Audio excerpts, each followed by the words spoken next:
Salut! Alors, c'est la deuxième partie de la première vidéo. Et aujourd'hui, on va parler donc des attentes non dites. Le putain de pire poison d'une relation. Pourquoi? Parce que l'attente, ça fonctionne de telle manière. J'aimerais quelque chose, mais je le dis pas, parce que j'attends que l'autre le fasse, mais devance mes désirs. Et quand je vois que l'autre le fait pas, ah, ben il le fait pas, mais moi, si j'étais à sa place, eh ben je l'aurais fait, donc ça veut dire que bah peut-être qu'il m'aime pas ou qu'il me respecte pas. Mais à un moment, si vous demandez pas ou si vous ne posez pas vos limites, comment l'autre peut deviner? Alors il y a bien sûr cette histoire de pensée magique, cette croyance, comme on a vu dans la vidéo précédente, que quand on est avec quelqu'un, on n'est qu'un, et que l'autre est là pour notre bonheur, et que comme l'autre doit me rendre heureux, il doit devancer tout ce à quoi je peux bien penser. Mais ce qu'il faut imaginer, c'est qu'on réagit... on ne fonctionne pas tous de la même manière. Pas on réagit, on fonctionne pas tous de la même manière. Vous avez des personnes pour qui faire des cadeaux, c'est une façon d'exprimer de l'amour, de la gratitude, de la reconnaissance. Pour d'autres personnes, ça va être les mots. Pour d'autres personnes, ça va être les gestes, le côté tactile. Si vous, les cadeaux, vous en avez rien à foutre et qu'on vous fait des cadeaux, vous n'allez même pas le voir en fait. C'est ouais, bon, c'est bien, mais c'est pas ce que j'attendais.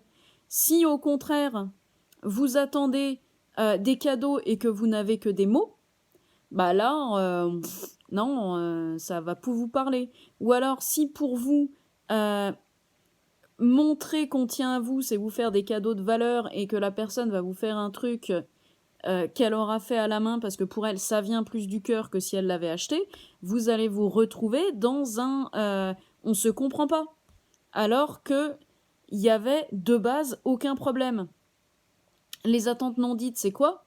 C'est la plupart du temps un problème d'estime de soi. Parce que j'aimerais bien telle chose, mais je le dis pas, parce que j'ai peur qu'on m'aime plus, parce que j'ai peur de déranger, parce que j'ai peur d'abuser, etc. Enfin, vous les connaissez, c'est ce qui vous passe dans la tête. Donc, à partir du moment où on est dépendant affectif, on a de toute façon un déficit d'estime de soi qui fait qu'on a besoin d'aller chercher dans le regard de l'autre une valorisation de nous-mêmes. Cette valorisation vient nous apporter la sécurité intérieure dont on manque cruellement. Et le problème des attentes non dites, c'est qu'on va se construire par rapport à ces attentes dont on n'a pas parlé, on va se construire tout un monde. La réalité, ça va être, je sais pas moi, j'ai mis le lave-vaisselle, et je pars du principe que si j'ai mis le lave-vaisselle, mon mec doit le vider. En principe, si je l'informe pas, il va pas le savoir. Logique. Sauf que les attentes non dites, souvent, c'est ça. Si moi j'ai mis de l'essence, là, si le réservoir est vide, lui, il va aller en mettre, parce que merde, il faut quand même qu'il pense que moi, je reprends la voiture après, et ça va me mettre dans la merde, et ça... Enfin, voyez ce type d'attente non dite, c'est justement le terreau de tout un tas de merde, parce que on va dire à l'autre qui finalement on va faire la gueule. Enfin, ça aurait été vachement plus simple de poser les trucs dès le départ. Et on le pose pas parce qu'on n'ose pas. Par exemple, truc non dit. Là, c'est pas vraiment une attente, c'est j'ose pas dire quelque chose. J'ai un pote qui a une meuf. La meuf lui envoie des messages. Lui, il finit par plus répondre parce qu'il ose pas dire qu'il est occupé. Donc, pour toutes les fois où moi j'avais un mec et quand j'étais dépendante affective et que je voyais un vieux vu sans réponse, voir mon pote agir comme ça, je me dis ah ouais, donc en fait c'est pas juste sciemment ah j'en ai rien à foutre mais qu'est-ce qu'elle me fait chier cette connasse, je veux pas en entendre parler. Non, ça peut être qu'en face on n'ose pas s'affirmer pour dire ouais là je suis en train de faire quelque chose, je vais pas pouvoir répondre à tes messages, je t'ai dit bonjour et on se reparle tout à l'heure. Et si il y a des non-dits des deux côtés, bah ça pète, mais juste pour que dalle. Et les attentes non dites et la connerie des attentes non dites, bah c'est ça. C'est qu'en fait, ça fait des non-histoires. Ça fait des problèmes de choses qui n'auraient jamais dû exister si on les avait posées sur la table. Et on les pose pas parce qu'on a cette croyance que l'autre doit deviner, parce qu'il doit nous connaître, et que s'il ne nous connaît pas, c'est qu'il nous aime pas. Mais la vérité, c'est qu'il peut pas lire dans notre esprit, l'autre. Nul ne peut lire dans notre esprit. D'ailleurs, la preuve, si on pouvait lire dans l'esprit, vous croyez pas que Facebook, il aurait été lire dans votre esprit pour voir c'est quoi les pubs qu'il peut vous mettre? Logiquement, voilà, les attentes non dites, c'est... On s'en rend compte une fois qu'on est sorti de la dépendance affective, mais ouais, le fait de pas dire parce qu'on veut pas déranger, parce qu'on a peur d'être à côté de la plaque, parce qu'on a peur d'être trop envahissant, etc. Bah ouais, c'est ça le problème. Parce que après, ça donne quoi? Bah ça nous renforce dans l'idée de personne ne m'aime, personne ne pense à moi. Parce que, en fait, la personne n'a pas fait exactement ce qu'on espère d'elle, alors qu'on lui a pas dit ce qu'on espérait d'elle.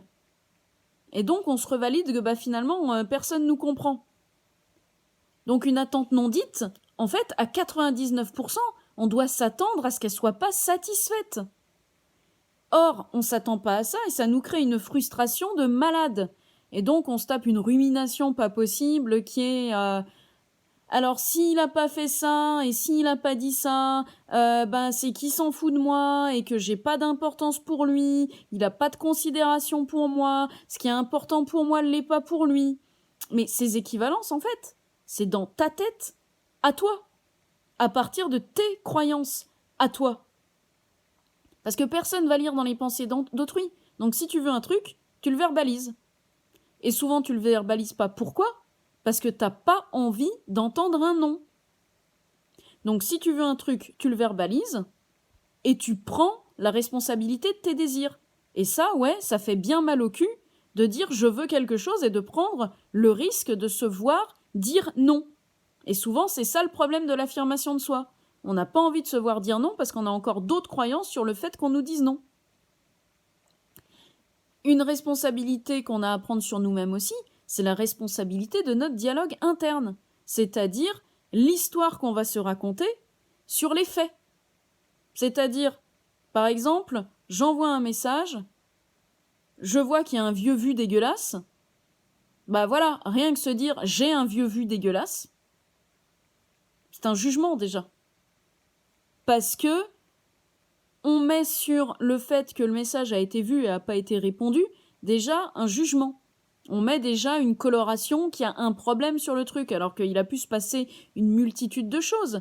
C'est pareil, si vous exprimez un besoin ou une attente sans vous dire que l'autre a la possibilité de dire non, il y a un problème, parce que le non, ça veut en aucun cas dire « je ne t'aime pas ».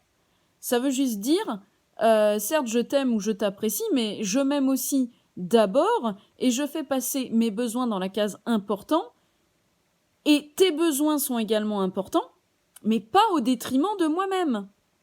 Ce qui veut dire que le sempiternel, bah si tu m'aimais vraiment, tu ferais ça ou tu ferais pas ça, ou tu dirais ça ou tu dirais pas ça, c'est une vieille culpabilisation en fait.